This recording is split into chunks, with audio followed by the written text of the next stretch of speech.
Vampire Hunter D Bloodlust has been one of my go-to anime movies for such a long time now, and I couldn't tell you how many times I've seen this movie, but I know it has been a lot, and it kind of makes me sad to know that there are so many people out there who know about this movie but don't watch it simply because they feel like there's a learning curve, they need to watch the original movie in order to get to this, and even, you know, I can level with you guys. As a fan of older anime who considers the original to be a classic that I still recommend, it hasn't aged well, but the newer one, Vampire Hunter D, you don't need to know anything about it. It kind of just throws you in there just like the other one did. It just threw you in there. Here's the story, here's the characters, now go have fun. It's kind of the same thing with this. You don't really need to know anything when getting into this movie. It basically follows our protagonist, D, who is a vampire hunter. He is a half-blood, and he's kind of like a mercenary. He takes gold from people, and they're basically paying him to rescue their daughters in order to kill either the head vampire so that they don't turn into a vampire, or to rescue the daughter because they've apparently been kidnapped. So it appears that D is always dealing with these horny vampires that get bored in their castles and they come out and prey on these women,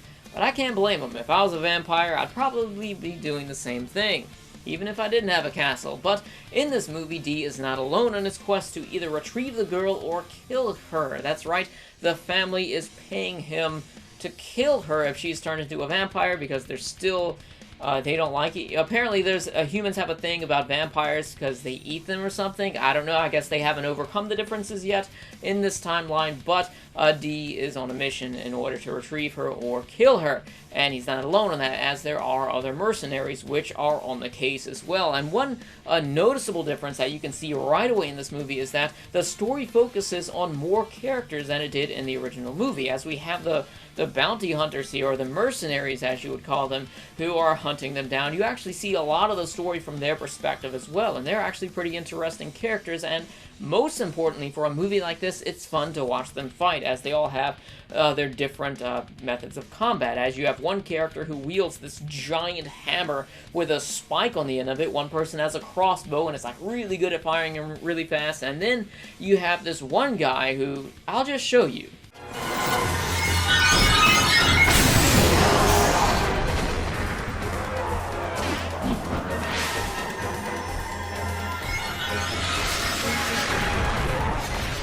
I think it's going to be apparent when watching Bloodlust that they put the action first, the atmosphere second, and the characters third. And even though they put the characters last in this equation, I felt it was something that still brought the movie to life in comparison to the original movie. I hate to keep comparing them like this because I said you don't need to watch it, but I felt that the original one was a little bit dry due to having a lack of characters present, and this definitely fixed the issue that I found, because D is not really cut out to be a solo main character here. If we're in the same game, we should be friends. Tell me your name. Mine's Borgoff. Borgoff Marcus. D. D.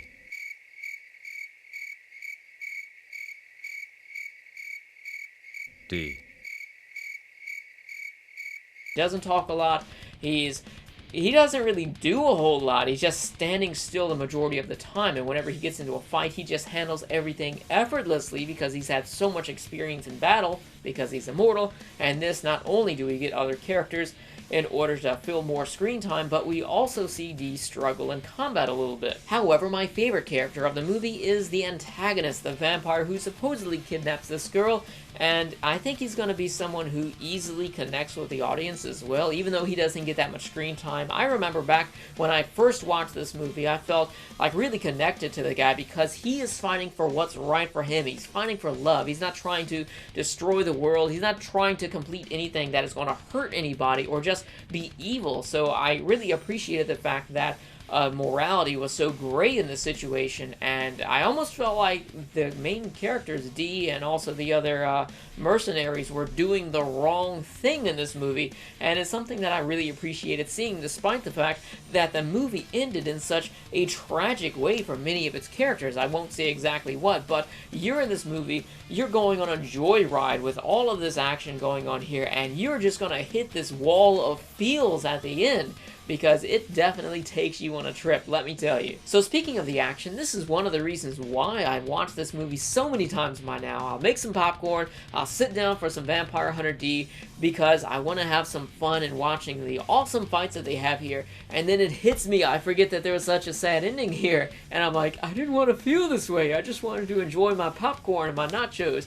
But the fights are amazing. As you can see from the clips here, it's just a total thrill ride. I remember when I first saw this movie, it put Madhouse on the map for me. I knew nothing about production studios or anything like that. All I knew was that I wanted to watch more anime, which looked like this, and I thought it was so beautiful. Probably the most beautiful anime that I'd seen of its time, and it definitely shows even till today with the HD versions that are available. It's so beautiful. You have this atmosphere, this really gothic atmosphere with the castles, and then even inside the castle, as you can see the clips with the clips here, my words do it no justice. It is a true work of art, in all honesty, not only with the character designs, which they did an amazing job of, but also with the backdrops as well. I usually don't talk much about music in my reviews. If it's good, then chances are I've forgotten about it outside of a few select openings and closings, or if it's from Susumu Hirasawa, then I'll just talk about that for a few minutes about how awesome of a guy he is for creating the music that he does, or if it's bad,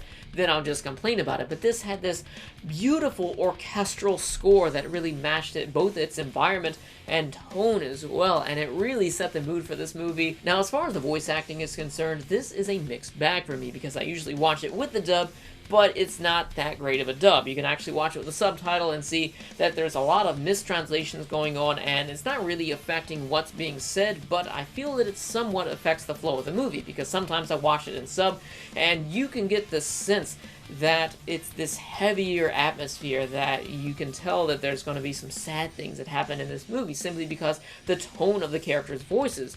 And in the dubbing of this, you will have a lot of comedy going on, and even though I enjoyed that for what it was, I laughed at some of the jokes, like with the parasite on D's hand. There's a lot of dialogue between the two, like if he touches down for something, there might not be anything being said in the sub version, but in the dub, you've got the guy on the hand saying like, I can't breathe, or watch the nose, or something like that. So that added to the movie, but if you're trying to take the movie more seriously, then I would recommend just watching it with the subtitle and the original Japanese audio. So overall, I don't think I'm surprising anyone by saying this, but I highly recommend Vampire Hunter D Bloodlust. Go have some fun, especially if you're looking for something that is action-oriented, something that is like dark fantasy, something to watch for Halloween that just kick back and enjoy with your friends. There's that sort of feel wall at the end with it, but you're going to get through it, guys. It's going to be a fun experience. Go ahead and check it out. If you've seen Vampire Hunter D Bloodlust, let me know your thoughts about it in the comment section below. Thanks for watching. Be sure to subscribe if you enjoy the review, and I'll see you guys next time.